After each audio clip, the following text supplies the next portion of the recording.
L'Union européenne et les États-Unis préparent un accord de libre-échange, le TAFTA, censé booster l'économie à travers l'harmonisation des normes. Mais la question demeure, ce qui est bon pour les grandes entreprises, l'est-il aussi pour les citoyens ? Presque tous les conseillers consultés par les négociateurs représentent les intérêts de grands groupes. Les décisions prises auront des conséquences considérables.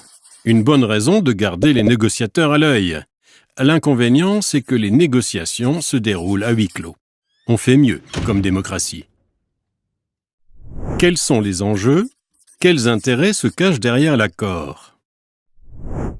Viande aux hormones, bétail cloné, poulet chloré et génie génétique se sont imposés aux États-Unis. Dans l'UE, tout ceci est interdit par précaution. Mais les intérêts des entreprises sont clairs. Par exemple, le Conseil états-unien des producteurs de porc a déjà déclaré qu'il n'accepterait aucun accord qui continuerait d'interdire un traitement hormonal à grande échelle. Aux États-Unis, l'extraction de gaz de schiste s'est intensifiée. Un mélange de produits chimiques et d'eau est injecté dans le sol sous très forte pression. Les nappes phréatiques et les sols sont ainsi contaminés. Le TAFTA promet du gaz bon marché en Europe, mais à quel coût environnemental et qui paiera les dommages ? La fracturation hydraulique est condamnée par les écologistes à travers le monde.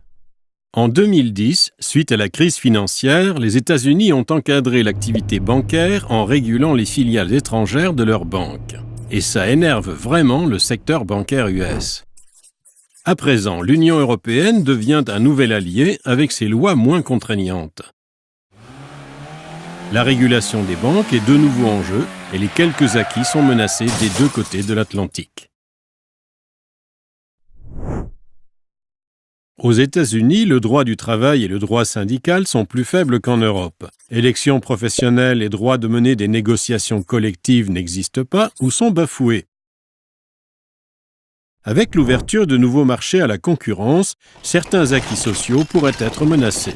Le règlement des différends dits investisseurs-États représente aussi une menace sérieuse. Si la réglementation d'un État va à l'encontre des bénéfices d'une entreprise, celle-ci pourra l'attaquer pour obtenir un dédommagement, et ce, aux frais des contribuables.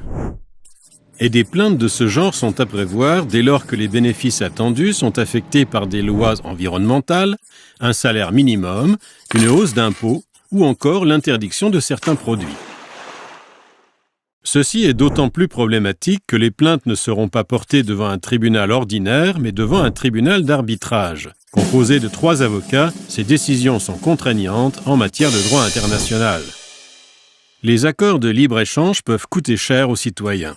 C'est ce que vit actuellement le Canada dans le cadre de l'accord nord-américain, l'ALENA, avec les États-Unis et le Mexique. Lors d'un référendum citoyen, les habitants du Québec ont décidé un moratoire sur la fracturation hydraulique. Sur ce, l'entreprise pétrolière Lone Pine a porté plainte contre l'État canadien, lui réclamant 250 millions de dollars américains de dédommagement. Il faut également se méfier des promesses de croissance, de prospérité et de création d'emplois. Les experts estiment que l'ALENA a détruit 700 000 emplois aux États-Unis et que la pauvreté a nettement augmenté dans le sud du Mexique. Loin des annonces gagnant-gagnant qui leur ont été faites et que l'on nous répète sans cesse, les seuls gagnants sont les banques et les grands groupes et non la population. Nous pouvons encore agir, tous et toutes ensemble, empêchons le TAFTA.